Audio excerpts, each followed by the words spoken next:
Hi, I'm Evaldo Albuquerque, and today I want to talk to you about the Australian dollar. Last week I wrote an article about the Fed's meeting because last week they failed to announce another round of quantitative easing, which is its money printing program. As a result, the dollar has been rallying since then. In the article I mentioned that the dollar should continue to rally against commodity currencies in the short term. So let's take a look at this daily chart of the Australian dollar. Here you can see that the Aussie has just violated the short-term uptrend, and this indicates that in the short term the Aussie is likely to move lower. It seems that the Australian dollar is ready to retest the previous low around 0.96. Now let's take a look at a weekly chart. Looking at a weekly chart, let me go back 5 years.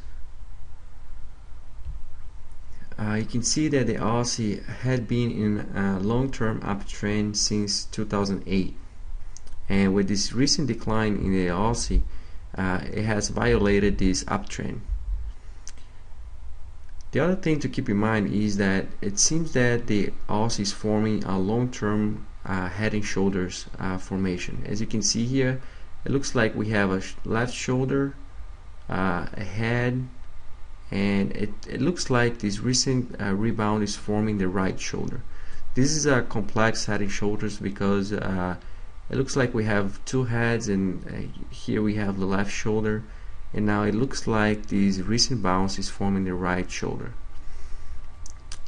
These head and shoulders will only be complete after the Aussie closes below 0.95, which is now the neckline. So remember, this is a weekly chart, so the Aussie will have to close below 95 on a weekly basis to complete these head and shoulders. If this happens, the Aussie should move all the way to 0.8, because you can use the distance between the top of the head and the neckline to project a minimum price target. In this case, if the Aussie closes below 0.95 on a weekly basis, it's likely that it will move to 0.8. However, I think that that's not going to happen because I think if the Aussie continues to decline, that it will indicate a higher risk of deflation, and I think it's very likely the Fed will announce another round of quantitative easing, its money printing program, if things continue to get really bad in the market. So, and it also is a good way to see if things are really getting bad.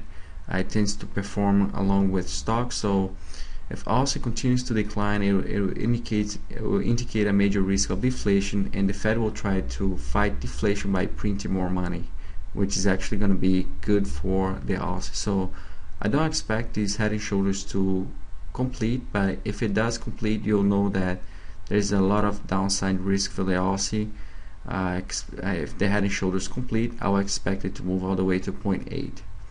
But in the short term, as I mentioned, it looks like the Aussie is set to retest the previous low around 0.95, just because the Fed last week failed to announce another round of QE.